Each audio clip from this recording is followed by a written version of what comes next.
pinakamalambot. Ngayon, ito na yung ginayat natin mga kabrad. Ayan. So, yan. Tapos yun namang nagayat naman natin, inilagay na natin ito sa tubig para malinis. At yan, tinitira pa lang.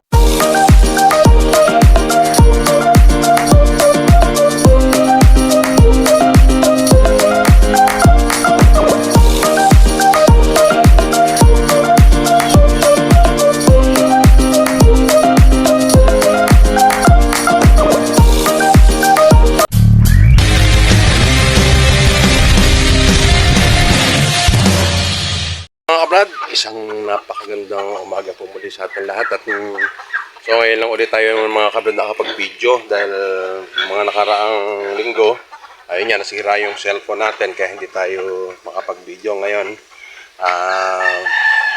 Katatapos lang ng bagyo kaya bali 4 days na kaming walang pasok ngayon kaya pumasyal muna tayo dito sa ating mini farm at so ngayon naman yung ating mga alaga okay naman at ito nga nabutan natin si Joel nagpapakain ng ating mga alaga. So yung mga kabrad ngayon medyo ang araw ang panahon medyo sisilip lang konti ang araw ayan kamukha niyan medyo sumikat ang araw tapos konti lang kukulimlim na naman tapos aambon. Ang mga kahapon, kawawa naman yung mga kababayan natin na binaha sa Maynilaan. Sobrang lakas ng ulan na yun. Bagyong si Karina. Pero mga kabrad, so ngayon ang ating mga alaga ngayon na lang dito is yung mga native na lang. At ito nga yung update natin sa ating mga native.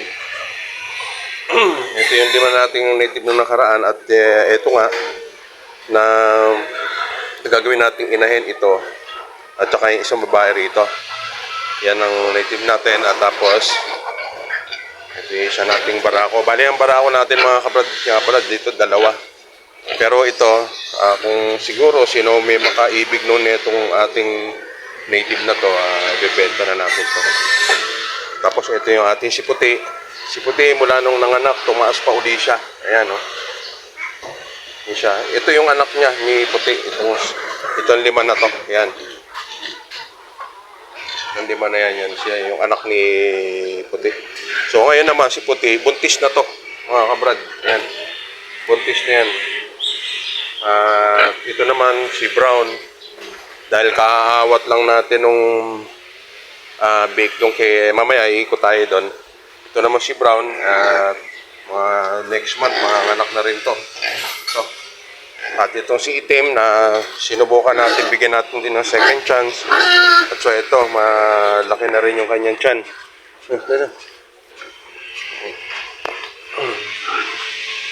Yan.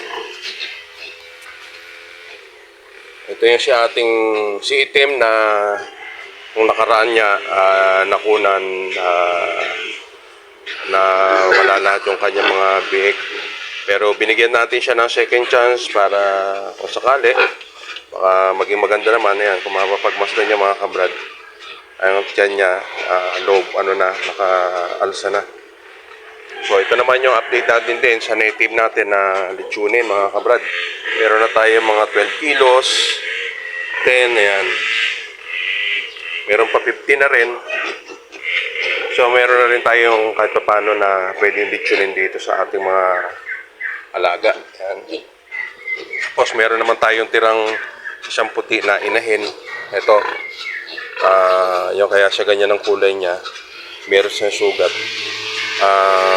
Binomba natin siya ng ginseng violet. Kasi yung langaw, alam nyo naman, pag may sugat, talagang pinupuntahan ng langaw yan. So ito lang mga kabrad, ang natira natin sa mga puti. Bago tayo siguro lumipat at ng lugar, siguro ito para manganak siya meron tayong makuha dito na gagawin nating inahin din. So ayan, meron tayong isang puti. So yun mga kabrad. Tapos dito naman sa kabila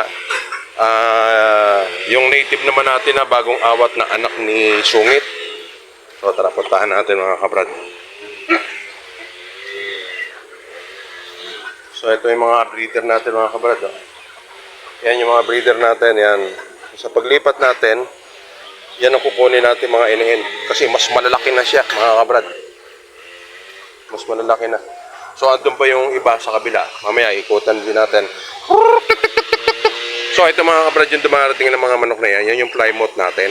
Yan. Yan yung mga plymouth natin na naging bunga nung ating crossbreed ng plymouth at saka nung Rhode Island. So, ayan. Yan, ito yung mga yan. Yung mga bulik na yan. Yan yung plymouth natin mga kabrad. So, ngayon, malalaki na. Oh. So, tara, puntahan natin yung ating mga inawat na biik. Bali, naawat na sila ng 5 days mga kabrad. So, ito mga kabrad yung inawat natin na native. So, ayan. Bali, meron tayo yung 9 piglets na inawat dito sa ating mga native. So, ayan. So, ngayon, okay naman sila. Magagandang katawan. Meron lang natira, meron lang siyang sa magkakapatid na isa sa pinakamaliit. Ayan, nagigitnaan siya. Pero, malusog naman siya. So, ito mga kabrad, yung ating mga native sa ngayon. Tapos, meron tayong lechonin, may palakihin tayo. At tapos meron tayong mga anak ngayon. At sa mga susunod pa na natin na mga native, mas malalaki na mga kabrad. Ito yung ating roaster na natin sa mga babae nating mga manok. So yun nga mga kabrad, ang pumopokus muna tayo ngayon sa native. Pero yung puti, hindi naman din natin ialis yun. Kaya lang, isa lang muna dahil sa panahon ngayon, mahirap mag-alaga talaga. Dahil ito, nakita nyo naman ang panahon natin. Sobrang maulan, sakitin ng ating mga alaga. So ito na yung mga labas ng bagong native natin ngayon. Nakakross na siya, bali 50-50 ang bloodline ng ating mga native. Kasi ayaw na natin ng purong native dahil sobrang matagal lumaki. So kaya yan ang inano natin. Dahil ito, kamukha nito si puti. By September, first week ng September, manganganak to. At ito naman si itim, manganganak naman to ng mga first week ng August. So, meron na tayo yun yung mga 50-50 crossbreed natin. Ito naman si brown, manganganak nito. Ito rin baka last week nito or first week ng August. So, itong si brown, ang bloodline nito ay nasa 70-30. 70% ng native, 30% yung niya, yung sa hybrid, yung crossbreed niya. 70-30. Kaya, kumbaga, ang magiging resulta ng ganyang, ang anak niya is, ito nga. Ganito ang magiging, mas mabilis lumaki doon sa puro. Ayan, ito yung mga 70-30 natin na breed. Ito, yung ating mga native. So, ito namang si itim. Itong si itim at saka yung si puti naman na yon ay nasa 50-50% ng cross. 50% ng white, 50% ng native. Kaya ito, mas malalaki na. Ang resulta naman natin yan ay itong ating mga toto. Ayan. So ito, merong si Joel na pinakakain ng mga ginayat na puno ng saging. So mamaya mga kabrad, pakikita naman namin sa inyo ni Joel kung paano kami maghalo ngayon ng pagkain ng ating mga native na gamit yung puno ng saging, konting asin, at saka yung merong sapal ng taho at konting feed. Dahil talaga naman, ang feed hindi bumababa mga kabrad. Ayan. So, dito na, may bagong panganak naman tayo dito na si Tabano na inaantay natin. nanganak siya ng bali 7. Kaya lang kumaga hindi siya mahihina ang katawan, kaya bumigay. So ang natira dito, ayan, 4. Ito naman mga kabrad, yung ating pure native. Yan, pure native na ito mga kabrad. So ito, mga pure native natin. Tapos ito naman, ito naman yung ating si Chubby na buntis na rin. Baka ito, mga last week ng August, mga anak to mga kabrad. Yun, nandito naman si Sungit, na AI na rin natin mga kabrad. Dahil si Sungit, sabi ko nga kay Joel, pagkaawat, i-AI natin. So ayan. So patunay na ayan pa yung kanyang tube. Ngayon pa lang, kangina lang yan itinurok ni Joel. Bali pang 5 days nga nito ni Sungit yan. Ito bali yung nanay nung inawat nating siyam doon. Yan. So ito, bali ito, naka-crossbreed na to ng 50-50% ng ating bloodline ng puti at ng native. So ito namang ating barako na si Bruno. Ililipat muna natin dun sa kabila. Meron namang kulungan dun, kaya dun mapupunta yan. So ito, ngayon si Brown, pagka nanganak naman yung si Brown, sabi ko nga rin kay Joel, AI naman yon, hindi ito gagamitin natin. Ang gagamitin natin mga kabrad na barako sa ngayon, itong si Bruno, gagamitin natin yan doon sa 50% bloodline ng puti at saka ng native. Ito ang gagamitin natin. Pero sa pure native natin na babae, sabi ko nga, AI. Kumbaga, ito kasi kaya hindi ko ito inaalis mga kabrad. Napakagandang mag-anak nito, maalaga sa anak. At yun nga yung siyam na nandoon. At yung dito naman sa medyo malalaki rito, yun naman yung anak ng ating dito si Chubby. Yun yung anak nun. Kaya magaganda rin. Kaya yun, lahat ng pure native natin, AI ang ginagawa natin. Pero doon sa 50-50% ng bloodline ng puti at ng ating native is gagamitan natin ng barako nito nga si Bruno. Yan. Para ang kalalabasan niya, halos hati ang native. Nakuha natin yung laki. Mabilis lumaki. Kaya mga kabrad, yung 5 ron, wala pang yan. Nasa 1.5 months pa lang yung ating pero nakita nyo naman yun, ang layo ng diferensya doon sa pure native. So yun, meron lang tayong 4 months doon, meron na tayong lechonin. Hindi kamukha nung pure native mga kabrad. Kailangan mag-antay ka ng mga 7 to 8 months bago ka makakuha ng lechonin. Kaya matagal. Kaya ganoon natin, nag-upgrade tayo ng ating mga native mga kabrad.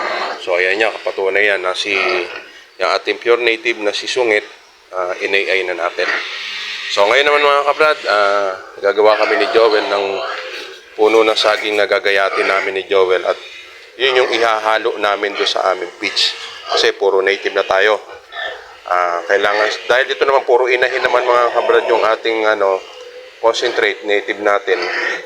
Gagamitan natin sila ng breeder at hahaluan natin ng sapal ng taho at yung banana trunks.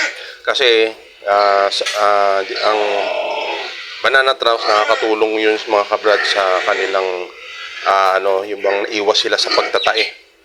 Yun mga kabrad. Ang puno ng saging napakabisang gamot sa mga pasaang dumi ng ating mga big at ganoon din sa mga inahin. So ayan mga kabrad, tara tayo magagaya tayo ng puno ng saging. Kabrad, itong mga ginagayat natin mga kabrad na to, huhugasan natin yan para malinis. So kailangan lang natin kasi makuha natin yung pinakaubod. Pagka kasi yung may kasamang tag nito yung mga balat, hindi na halos kainin. So ito.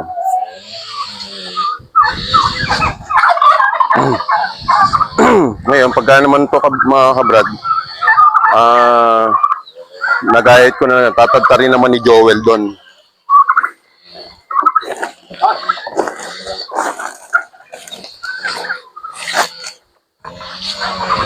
So ayan, gagawin natin, tayo yung yung hiwain natin ng mga maninipis para si Joel naman yung tag nito yung magtatadtad.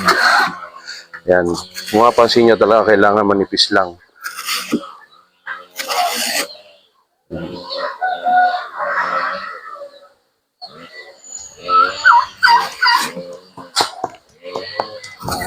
Samantalahin namin ni Joel yung panahon dahil medyo anong panahon medyo okay pa. Kung kumpara kahapon, sobrang lakas ng ulan. Talagang konti na lang, parang undoy na. Kaya kawawa yung iba natin mga kababayan na nalubog sa baha.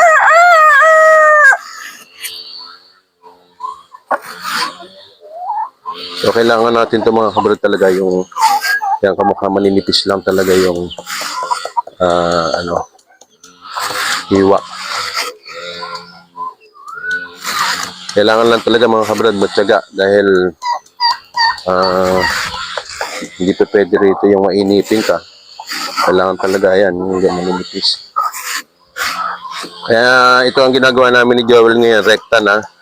Kasi, so ito mga kabrad, ganito tayo maggayat ng yan ganito lang mga kanipis mga kabrad. Yan. Kailangan lang talaga mga kabrad, tsaka lang talaga. So ngayon, pagka gayat na natin na ganito, ngayon naman, ayan, gaganyan natin. Yan. Para yung ultimo yung mga sisiw natin, ayan. Ayan mga kabrad, ito. Para ultimo yung mga sisiw natin, makakakain sila. So, ayan. Well, abot mo sa akin yung na yan. Para. Mga kabrad to. Ngayon, lalagay natin dito sa langgana. Ngayon, pag marami na yan, uhugasan pa natin mga kabrad yan. So, ito, kamukha nito, gagayatin din natin to. So, ayan, ganun mga kabrad. So, mamaya, pakikita namin sa inyo. Pag naipon na rito, huhugasan naman namin ni Joel. Yan. So, ito mga kabrad, hinto muna tayo dito sa nagayat natin. Siguro ito, posible siguro nasa mga 2 kilo ito mga kabrad. Ngayon, lilinisin lang namin to ni Joel. So, ayan. Nalagyan na namin ito ng kumbaga tubig, ihahango na lang namin.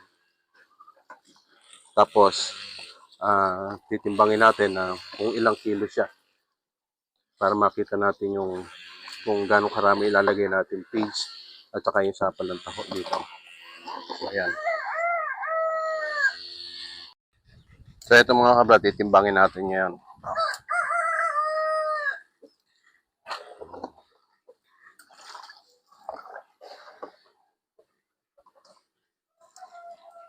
Kung ilan yung natimbang natin yan. Dapat pa ilagay ko sa balde yan. Alin? Yan. Para hindi ba natin ang Di okay lang. ang manok. Well, transfer mo na ito doon. Hindi mo na. So, ito, teka. Kaya 1 kilo yan. So, 1 kilo. Sige, lagay mo na doon. Sige, ito, well, iyan mo. I-transfer mo rito. So, ito, pang 2 kilo. Ayan. 2 kilo. Lagay mo doon. So, yan, 2 kilo na tayo. Meron pa tayong tira. So, ayan, pang 3 kilo. So, ayan mga kapat, 3 kilos na yun na natin doon. Tapos, ito pa.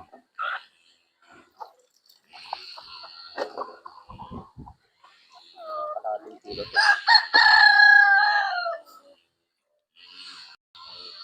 So makakakuha tayo ng bali 2 at 3 kilo kalahati. So makaka-4 na kilo pala tayo.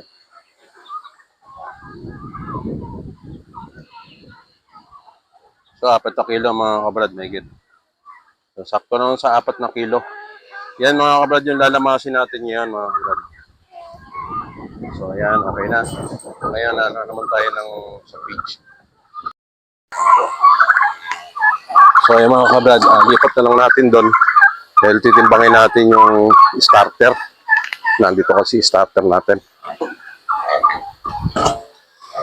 Bali nakapag-gaya tayo ng 4 na kilong puno ng saging. 1 kilo. Ayan, sa liwag yan. Ayan, sinabi ni Gawin doon. So, palit natin pabo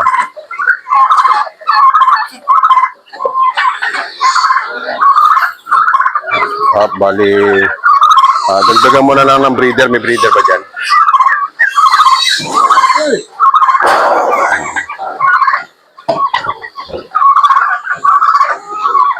So, kulang ng 2 kilo starter natin kasi mamaya pa i-deliver yung starter. Doon ba walang laman yan? Iba yan, sakal yan. Oo, so, sige, sige. Iba pala yun.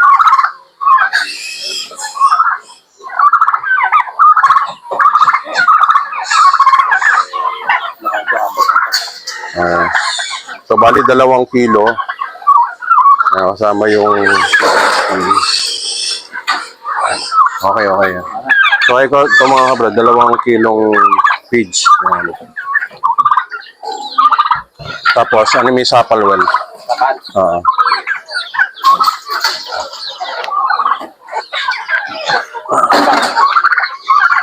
So, ito naman mga kabrad, yung sapal. Sige. 2 kilo well. Sige pa. So, ito, sapal ng taho ito mga kabrad.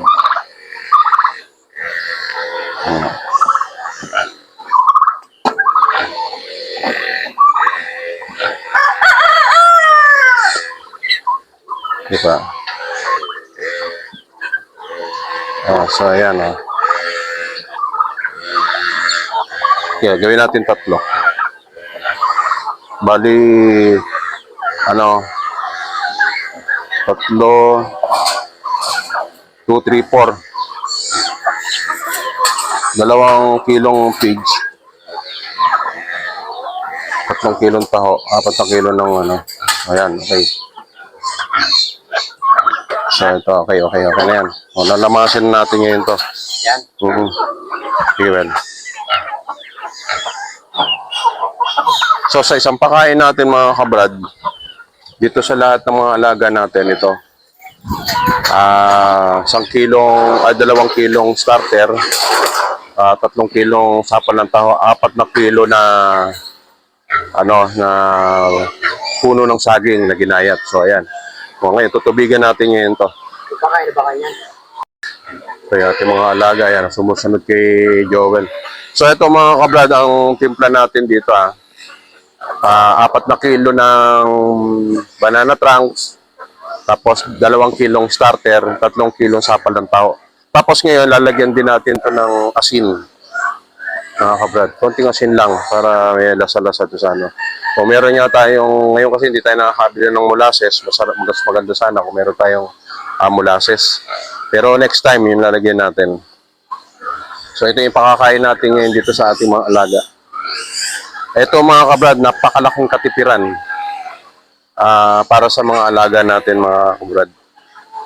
Dahil sa mahal ng feeds ngayon, pag umasa tayo ng umasa sa feeds, walang mangyayari sa atin kung lalo na kung mga alaga natin yung mga native pig. So, kailangan lang natin mga kabrad dito talagang matsagalan talaga tayo. Matsagalan tayo yung paggagayat, kung wala tayong shredder. So, okay lang. Tsagaan talaga. So, itong mga manok natin mga kabrad, ito na rin magiging pagkain nila. Yan na rin. Ayan, tinan nyo. So ito naman ang ano natin dito para ang kumbaga lalagyan natin wet feeding to mga kabrad. Lagyan natin to ng tubig.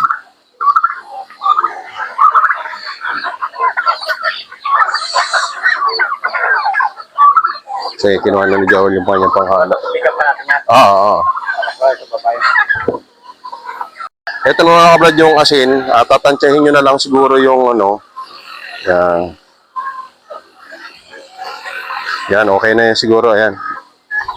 Tatansyahin lang natin yung... well, dagdagan pa dahil lalagyan natin ng tubig. Hop! Yan. So, okay na. So, lagyan pa kasi natin ng tubig saka i-mix.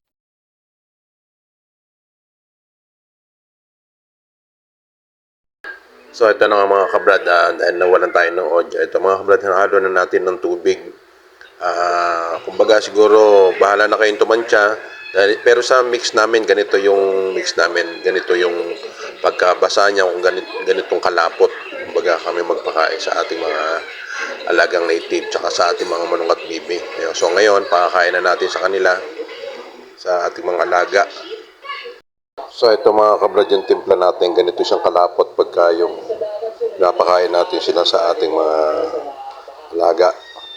So okay, tara, at ngayon papakain na tayo sa ating mga alagang native at sa ating mga manok.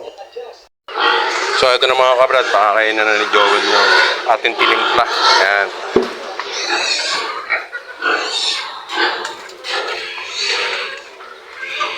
Yan. Inainaman pa nito mga kabrad, iwas sila sa pagtatae. Yan. Ito mo, ang laki na nun siya ng ating si Brown. Ito namang si Item.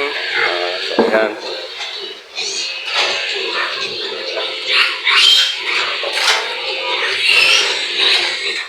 Sold sila sa ganung pagkain mga kabrad. Pero ang ina ito, nabigyan na ito ni Joel. Ayan.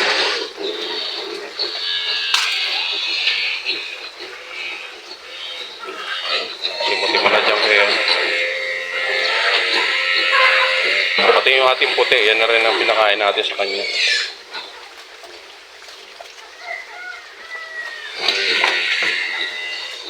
So, ayan o. So, ayan o.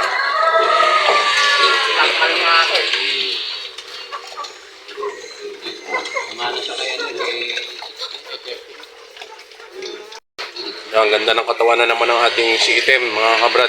At sana nga, ito yung maging maayos na yung kanyang panganganak, hindi kamukha nung nakaraan. Sana nga doon sa nangyari sa kanya na yun, dahil sa sobrang init lang. Pero ngayon naman, ito, buntis na naman siya. Sana nga, maging maganda yung maging anak niya. Malulusog at saka buhay. So, yan. Yung ating si Brown naman, makikita niya naman, lintog na yung kanyang tiyan. Ayan.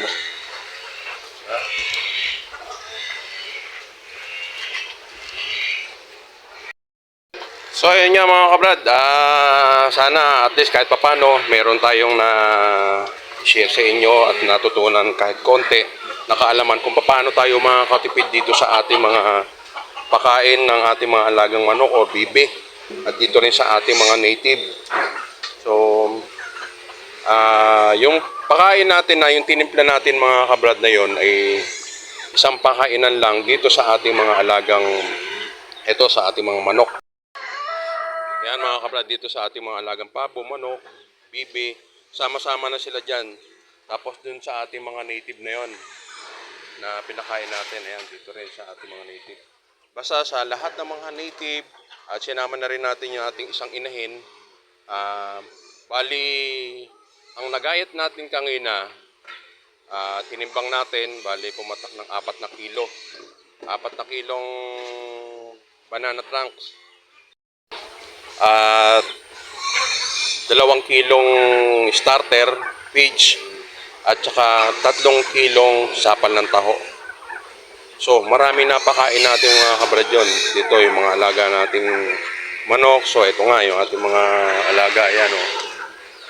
Mga manok. Tapos yung ating mga mga native. So, yun yung mga napakain natin sa banana trunks na ginayat natin na 4 na kilo. Marami tayong napakain mga alaga. So, malaki ang natipid natin. Magkano ang page mga kabrad? Ang isang sako ng peach ngayon para nasa 2,000. Depende sa klase pa ng peach yun. Tapos yung sapal ng taho, magkano lang? 130 isang sako. Dito, 130. Medyo mahal nga dito.